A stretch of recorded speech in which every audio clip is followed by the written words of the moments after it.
This is macOS Ken. Baby steps in the Apple v. Epic case. Apple and Broadcom extend their deal, and a big day for OS betas.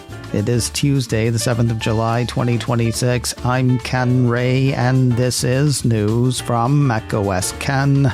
Brought to you by yours truly and sponsored by Notion, an AI-powered connected workspace for teams. Learn more about Notion's developer platform today at notion.com/macOSKen. This show is also sponsored by Helix Sleep, making premium mattresses and bedding that are customized to fit your personal needs. I dig that customization. They sent me a mattress so I could tell you about them. Before they did that, they put me through the standard ordering process, asking a ton of questions about how we sleep. That helped them find our full-sized Helix Midnight Luxe, which has been the best. They also asked about our sleep temperature. Now, I'd have thought that that was a sheets thing or a PJs thing or maybe a room issue. The optional Glacio Text cooling cover has made our sleeping temperature so much better, even as summertime temperatures have spiked. It is weird to be a fan of a mattress, but I'm a fan of this one. See what you think. The Happy with Helix guarantee gives you a 120-night sleep trial with seamless returns and exchanges should you need either. You get free shipping and seamless delivery, and you get your Helix mattress delivered right to your door. Go to helixsleep.com/macOSKen for 20% off site-wide, 25% off Luxe mattresses, and 30% off Elite mattresses. That's helixsleep.com/macOSKen for 20% off site-wide, 25% off Luxe mattresses, and 30% off Elite mattresses. HELIX, helixsleep.com/macOSKen. The stop-start nature of the Apple v. Epic fight has the green light to stop. Believe it or not, that was said correctly. I told you last week that Apple and Epic had agreed to ask a lower court to postpone deadlines in that court's proceedings. They asked for the pause while the U.S. Supreme Court considers contempt rulings against Apple. Could be as much as a year before interested parties get a ruling from the Supremes. This hasn't been stopped until then, though. It wasn't yesterday, anyway. Basically, it sounds like Judge Yvonne Gonzalez-Rogers has agreed to let them ask. Though the headline of a piece from 9 to 5 Mac says Judge agrees to postpone deadlines, those must have been like today or tomorrow deadlines. The judge has approved Apple and Epic's request to temporarily postpone key deadlines in their long-running App Store dispute, according to the report. But they are still on a tight schedule. Yesterday, the 6th of July, the piece says Judge Gonzalez-Rogers approved the request and new schedule. That was the one that gave Apple until yesterday to formally file. Epic has until this Friday, the 10th of July, to respond. That leaves Apple until the following Monday, the 13th of July, to reply to Epic's response to Apple's request, which is a joint request, except I guess Apple had to start it. If she grants Apple's request, it's see you next summer, or later. If the request is denied, 9 to 5 Mac says Apple must file its external link commission proposal within 24 hours of the judge's ruling. My perception is that she tends to move quickly. That said, there is no word on when she'll rule on Apple's reply to Epic's response to Apple's request. I feel like I should be writing a kid's book.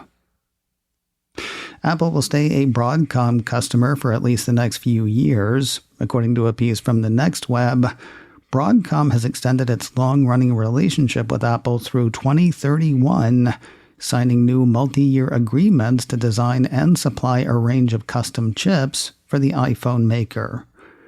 The piece says Broadcom supplies the radio frequency components that let iPhones connect to cellular networks, along with Wi-Fi and Bluetooth chips and other networking parts. Basically the parts that make the iPhone a phone. Well, phone and communicator. The next web sees the extension as good news for both companies. Apple is said to account for roughly 20% of Broadcom's annual revenue.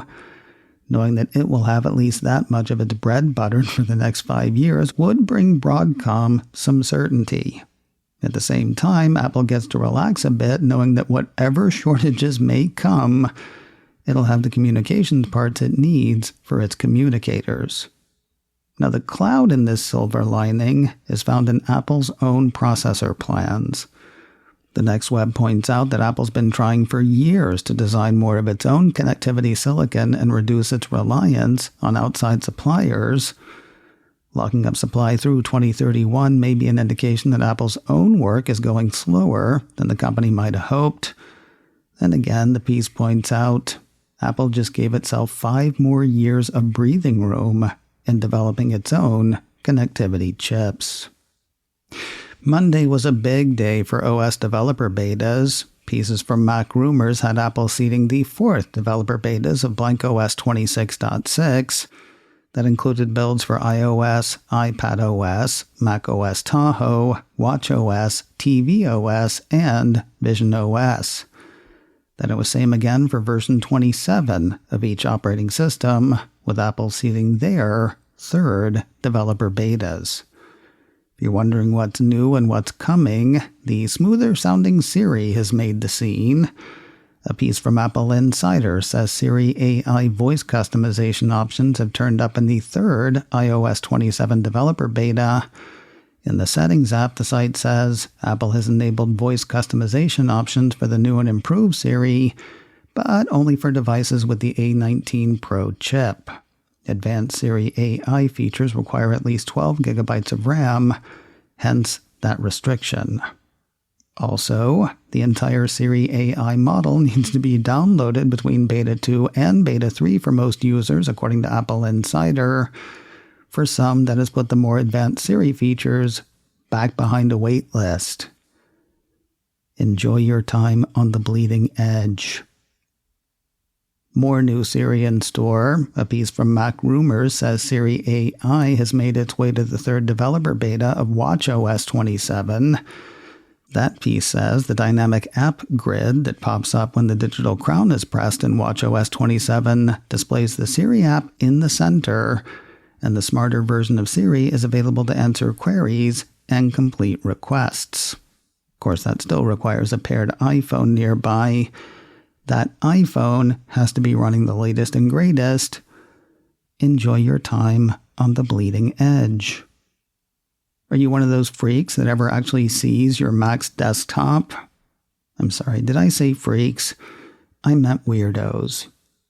I actually think it's a failing of mine that I don't really remember what is on my desktop, except for a bunch of screenshots and folders. Sorry. Or whatever. For those among us who appreciate the aesthetics, let's say, the 3rd beta of macOS 27 Golden Gate has brought new wallpaper featuring the Golden Gate. According to another piece from Mac Rumors, there are new Golden Gate Sunset and Golden Gate Night options, both of which join the prior Golden Gate Abstract wallpaper that Apple introduced with the initial beta.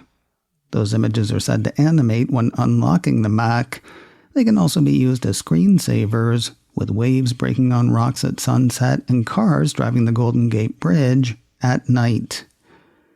Enjoy the respite before charging again to the bleeding edge.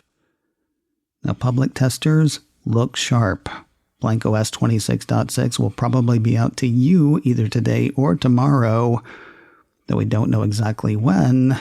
Public betas of blankOS 27 are expected sometime this month. Users of iOS 26 and iOS 27 should start seeing a new Popup soon. In fact, Apple Creator Studio users probably already have. A piece from 9to5Mac says Apple's shift to Google servers to power some of its new and upcoming AI features has prompted the new Popup. As it's done with ChatGPT since the introduction of Apple Intelligence, the piece says Apple is using a pop-up to notify users about their data being sent to Google Cloud. While seeing the data-sucking search giant's name on the screen might give some pause, Apple says its version of AI still has the same privacy focus it's had to this point. According to the company, private cloud compute on Google Cloud leverages many of the same architectural security patterns as private cloud compute on Apple Silicon to implement these layered protections. Initial network data parsing for each request happens in a dedicated process within its own namespace. Shared inference software is recycled with a short time-to-live duration, and attested keys are held in a separate, dedicated, confidential virtual machine, isolated from external inputs. It wasn't just blankOS 26 and 27 that got the developer treatment Monday. After releasing a rare third release candidate for macOS Sonoma 14.8.8 and Sequoia 15.7.8 late last month, 9to5Mac says the Cupertino company rolled out what I think we have to call an exceedingly rare fourth release candidate for both. What's next? Exceptionally rare fifth release candidates? Once again, I find myself bothered that these updates are said to provide important security fixes and are recommended for all users, but they're still out of reach. I mean, I'd like to, if you'd let me. I'll just wait here then. More news in a moment, but first a word from today's sponsor, Notion, an AI-powered connected workspace for teams, now with a developer platform for building on Notion. Last year I saw a few stories that said unauthorized use of AI was one of the biggest threats to business. Not people doing bad things, just people not realizing the risks. Yeah, this is still happening. Talking to a friend in management the other day, a member of their team hit a block trying to do a thing that software and permissions would not allow. So they copied from a work app, pasted into their personal consumer AI thing, and did what they wanted to do. Points for trying, but holy no, just no. This is what's great about Notion's developer platform. The developer tools, the AI agents, the notes, the docs, the communications. It's all in one place. With the recent launch of custom agents, Notion became the collaborative AI workspace where teams and agents work side by side. And now their new developer platform is turning that workspace into infrastructure on which developers can build. One team, one platform. Notion is seamlessly integrated, super flexible, and easy to use. Learn more about Notion's developer platform today at notion.com/macOSken. That's all lowercase letters, notion.com/macOSken to try Notion's developer platform today. And when you use that link, you're supporting this show. That's all lowercase letters, notion.com/macOSken. Hey, can we talk about the movie Supergirl for a second? I saw it opening night, and I gotta tell you, I loved it. Loved it. Now, my expectations were suitably set. I was going to see a superhero movie. It's comic book, not Kubrick. Story of redemption, story of growth, told the origin story without overdoing it. Were there things I would change? Sure, if anybody asked me, but at its core, the movie is about a damaged character who works to get better.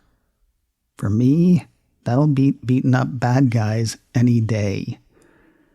Also, she beats up bad guys. Why do I bring that up?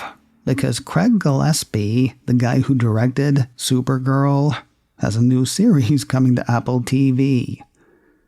The press release doesn't mention Supergirl, which is why I feel compelled to defend it. The show is called Guilty Creatures, based on the book Guilty Creatures, Sex, God, and Murder in Tallahassee, Florida. 3-time Emmy Award and Golden Globe Award winner Julia Garner will star. She's been in such titles as the series Ozark and the film Weapons. It'll be directed by Craig Gillespie. He's directed on TV shows like Your Friends and Neighbors and movies like I, Tonya and other stuff. As for what's coming, Apple says the series delves into the psyche of a torrid romance and subsequent act of murder between two young, adulterous but God-fearing lovers, unraveling their complex lives and the emotional toll of living as killers for 18 years. No word on other actors in the series, no word either on when the show will show up. And finally today, some old TV shows purchased through Apple TV are getting a bit of a shine. 9 to 5 Mac says Apple is upgrading some previously purchased titles to 4K. The first Apple TV 4K and 4K content from Apple hit 9 years ago, according to the site. When it did, Apple started upgrading previously purchased movies to 4K quality at no additional charge. It's taken a bit, but they're apparently doing that with TV shows now. A post on social media had Apple TV fiend Sigmund Judge noticing last week that Apple was quietly expanding the free 4K upgrades offer to select TV shows. The current list is relatively small, but one assumes growing.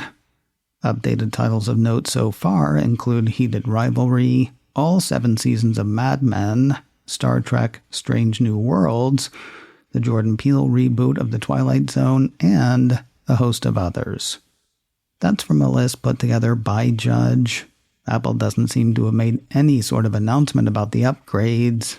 The best way to see whether a show you own has been upgraded seems to be checking its listing in the Apple TV app. macOS Ken, brought to you by me and sponsored by Helix Sleep. Get 20% off site-wide, 25% off Luxe mattresses, and 30% off Elite mattresses at helixsleep.com/macOSken. This show is also sponsored by Notion. Learn more about Notion's developer platform today at notion.com/macOSken. Advertising handled by Backbeat Media. Online at backbeatmedia.com.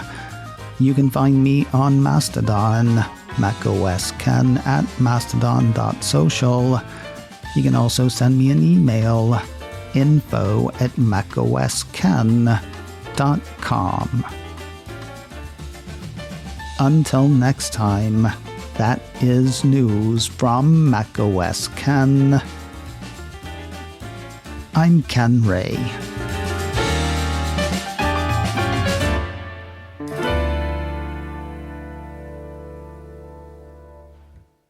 Pitter patter, let's get at her.